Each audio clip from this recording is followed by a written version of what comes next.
Swastiastu, semangat pagi anak-anak.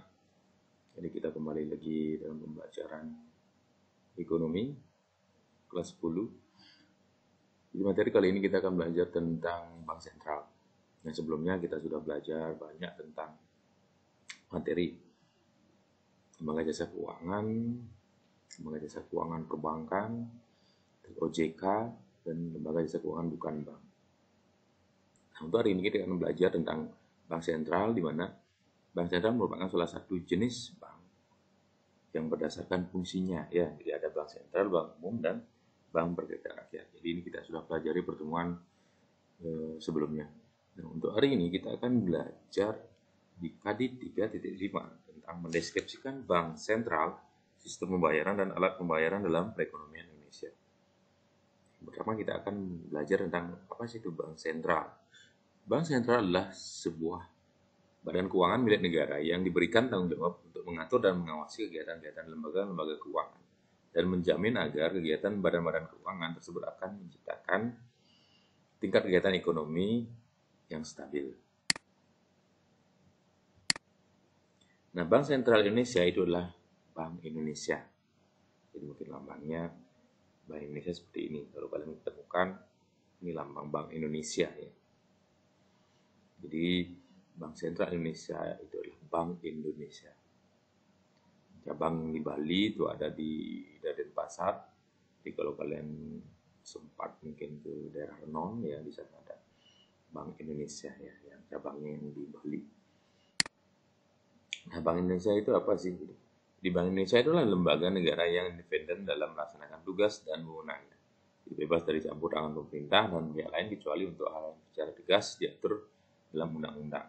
Jadi undang-undang terbaru itu Undang-Undang Nomor 6 Tahun 2009. Jadi undang-undang sebelumnya ada Undang-Undang Nomor 3 Tahun 2004. Nah, tujuan Bank Indonesia dalam kapasitasnya sebagai bank sentral, Bank Indonesia mempunyai satu tujuan tunggal, yaitu mencapai dan memelihara kestabilan nilai rupiah. Ya. Jadi kestabilan nilai rupiah ini mengandung dua aspek, yaitu kestabilan nilai mata uang terhadap barang dan jasa, serta kestabilan terhadap mata uang dengan negara lain. Nah, ini dalam valuta asing ya. Jadi bagaimana nilai tukar rupiah kita terhadap nilai mata uang negara lain. Nah, jadi untuk mencapai tujuan tersebut, Bank Indonesia memiliki sejumlah tugas sebagai berikut. Nah, di Bank Sentral, jadi Bank Indonesia ini memiliki tugas. Ya. Jadi yang pertama itu adalah menetapkan dan melaksanakan kebijakan moneter.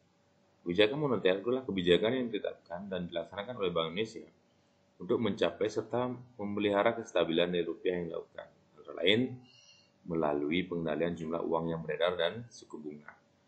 Di kebijakan moneter ini berkaitan dengan pengendalian jumlah uang yang beredar. Jadi misalnya dalam kondisi inflasi atau deflasi, apa yang mesti dilakukan. Nah, dalam rangka menetapkan dan melaksanakan kebijakan moneter, Bank Indonesia memiliki sejumlah wewenang. Yang pertama, menetapkan sasaran-sasaran moneter dengan memperhatikan sasaran laju inflasi.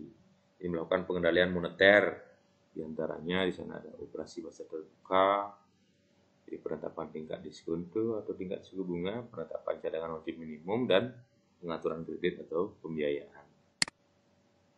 Nah, terus yang kedua itu adalah tugasnya adalah mengatur dan menjaga kelancaran sistem pembayaran. Jadi untuk mengatur dan menjaga kelancaran sistem pembayaran, Bank Indonesia adalah salah satu-satunya lembaga yang berwenang untuk mengeluarkan, mengedarkan, mencabut, menarik, dan memusnahkan uang rupiah dari peredaran. Jadi lembaga yang mengeluarkan, jadi dalam hal inilah mencetak ya, jadi mencetak uang, ya, dan mengedarkan, mencabut atau menarik dan memusnahkan. Ini terjadi apabila kan uangnya sudah dalam kondisi yang tidak layak, misalnya perlu dimusnahkan.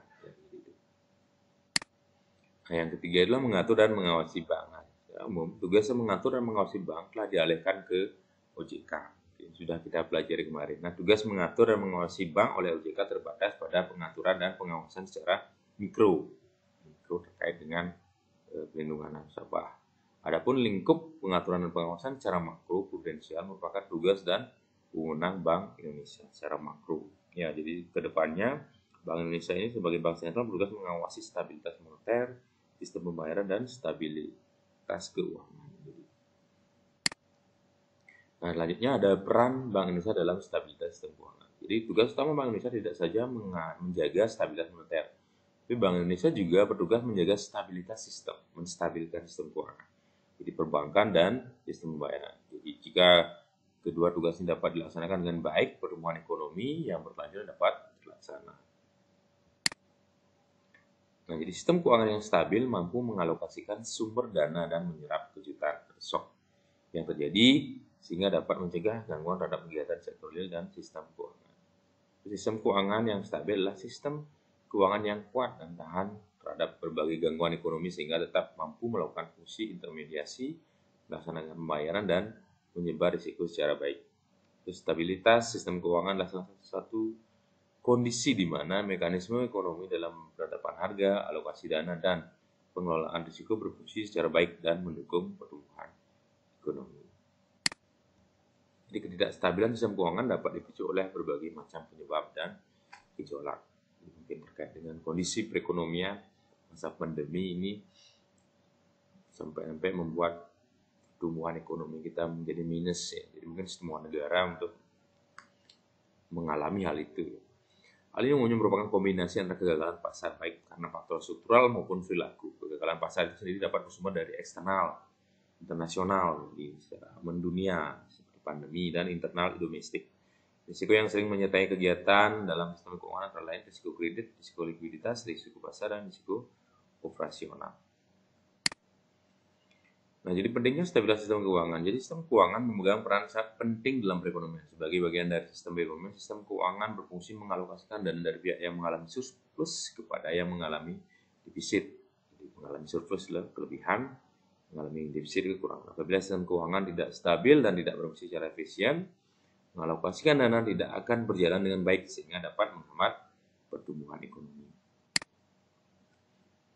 Nah, apa yang akan ditimbulkan akibat ketidakstabilan sistem keuangan? Jadi yang pertama, transmisi kebijakan moneter tidak berfungsi secara normal, sehingga kebijakan moneter menjadi tidak efektif. Yang kedua, fungsi intermediasi tidak dapat berjalan sebagaimana mestinya akibat alokasi dana yang tidak tepat, sehingga menghambat pertumbuhan ekonomi.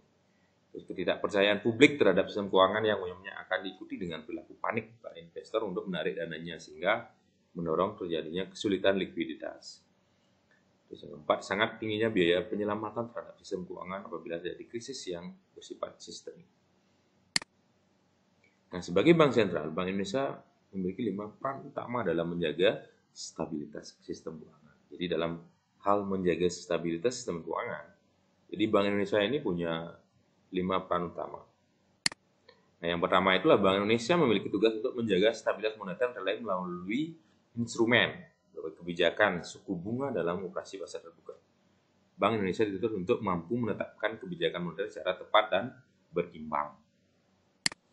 Yang kedua, jadi Bank Indonesia memiliki peran vital, jadi sangat penting ya dalam menciptakan kinerja lembaga keuangan yang sehat, khususnya perbankan. Di penciptakan kinerja lembaga perbankan seperti itu dilakukan melalui mekanisme pengawasan dan regulasi. Itu perlu diawasi dan diatur sedemikian rupa.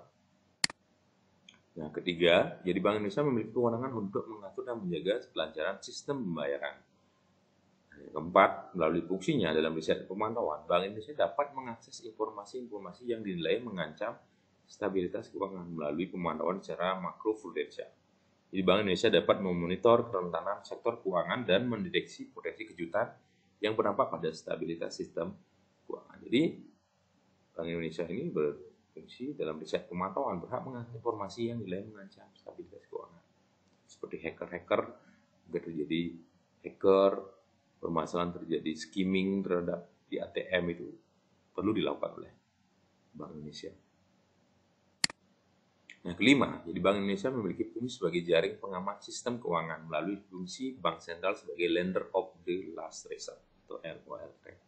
Fungsi LOLR ini merupakan peran tradisional Bank Indonesia sebagai bank sentral dalam mengelola krisis guna menghindari terjadinya ketidakstabilan sistem keuangan. Nah, jadi itu materi sedikit dari materi tentang bank sentral yang perlu kalian ketahui. Untuk video selanjutnya kita akan belajar tentang sistem pembayaran Dan di sana juga kita akan belajar tentang alat pembayaran. Jadi demikian yang bisa Pak sampaikan. Terima kasih.